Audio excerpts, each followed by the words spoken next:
Hi everyone, it's Fox with FoxeoGames, and let's talk about this recent move into virtual reality. Now, the last time we saw anything resembling virtual reality in video games, it was basically the Virtual Boy that Nintendo released, which was a colossal failure for a variety of reasons, and I don't think we can necessarily use that as the basis of establishing that virtual reality will fail in the future. However, I think that VR, virtual reality, the Oculus Rift and all this other stuff, what Sony's got going, I think it's going to flop. For gaming. It's going to flop big, and let me explain several of the reasons why. Now, one of the things you'll notice is that a lot of people that have had the chance to experience the demos or that, got the original VR sets from Oculus Rift and whatnot, they've talked very highly about it. A lot of these guys are super excited, saying, oh man, this is the future, this is awesome, it's amazing, it's mind-blowing, nothing can prepare you for how good it is. And in a way, I believe what they're saying, but I don't think they're looking at the big picture. Because think about virtual reality. Well, what does virtual reality do? It creates a virtual reality. I know that sounds silly to just repeat the term, but what does that mean? It means that it creates something that simulates the reality you would experience in your real life. And of course, how do you experience real life? You experience real life in first person. Let's be honest. Is there anyone out there who's living their life in third-person mode that you're seeing yourself from third-person perspective? No, of course not. That's not possible. Nobody is seeing themselves from a top-down position, right? No one's seeing themselves from, an isometric, old-school party-based, computer role-playing game perspective where they see themselves and their friends around them and then they give themselves directives. And no, of course not. You see yourself through your first-person viewpoint, through your eyes looking forward. So, you can't see your back unless you use mirrors. Wherever your head's pointing, that's generally where your eyes are limited to look. And, can move your eyes back and forth and move your head. But, if your head's not looking in a certain direction, then no matter how far you crank your eyes, you just cannot fully see it. So virtual reality is meant to simulate that reality of you seeing the world through your eyes. Now, a lot of people have talked about how amazing it is, but very few people seem to be talking about some of the huge limitations and flaws of the VR system for video games. Let's talk about a huge one that no one's talking about, except for me, of course. And that is, it's limited to first-person games. Now, granted, you can play any game in virtual reality, but what would be the point of playing a game like Pillars of Eternity or Divinity Original Sin in VR?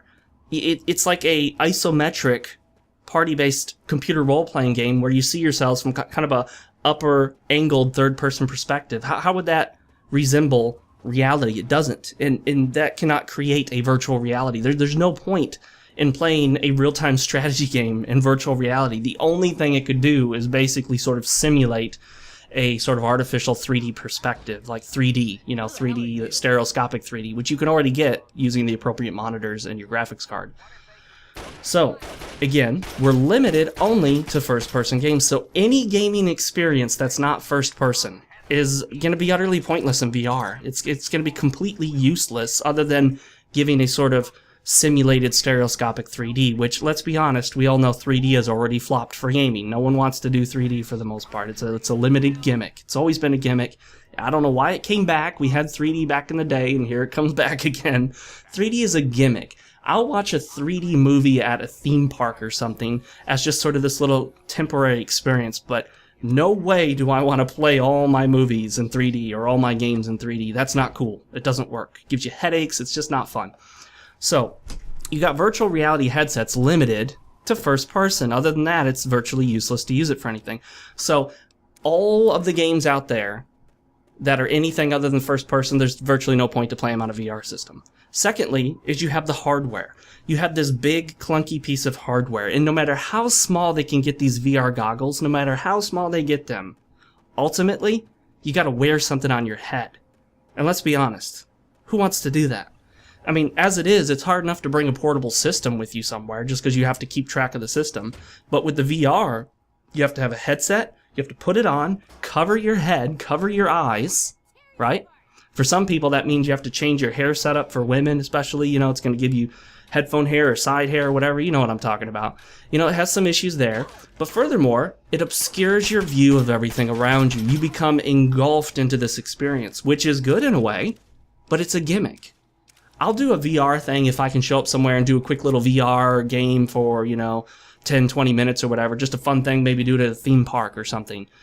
But do I want to play my games like that? Do I want to play a 60, 70, 80-hour Skyrim type game, the next Elder Scrolls, with a VR headset on? I don't think I do. I don't think anyone really does.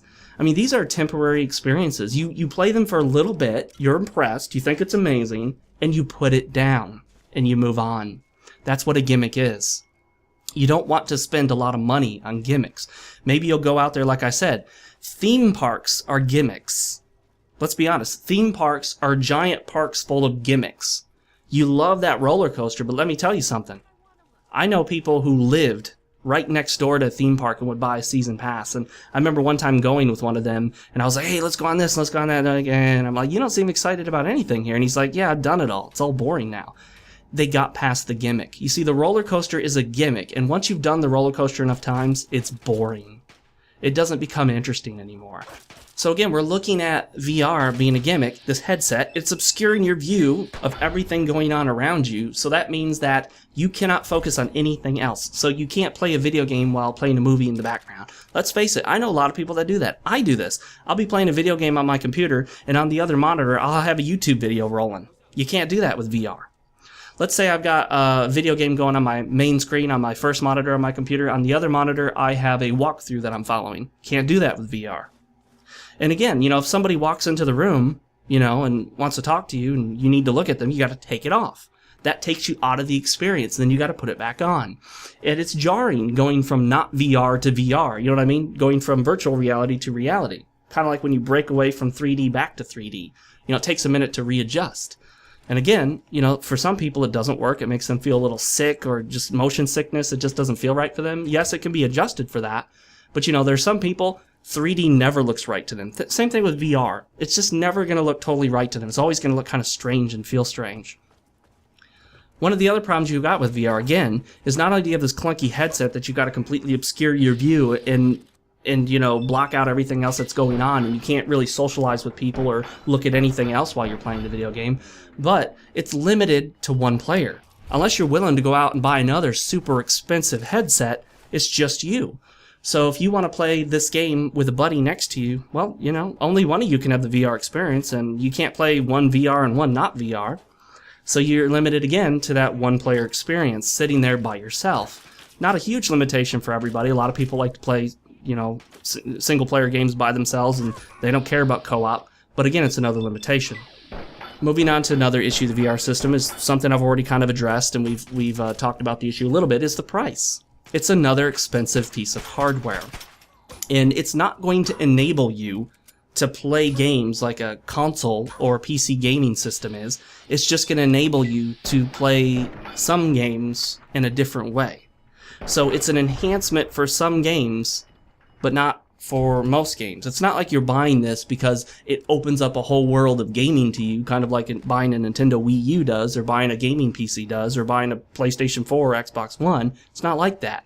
Again, it's a little gimmick piece of hardware that allows you to do something. It's kind of like buying a 3D gaming monitor, you know? It's not like you can play brand new games that were never available to you before. Now, granted, there may be some VR exclusive games out there, but again, if you're going to make an exclusive game for a proprietary piece of expensive hardware that very few people own, you're not going to get a lot of sales out of that. Who's going to want to do that?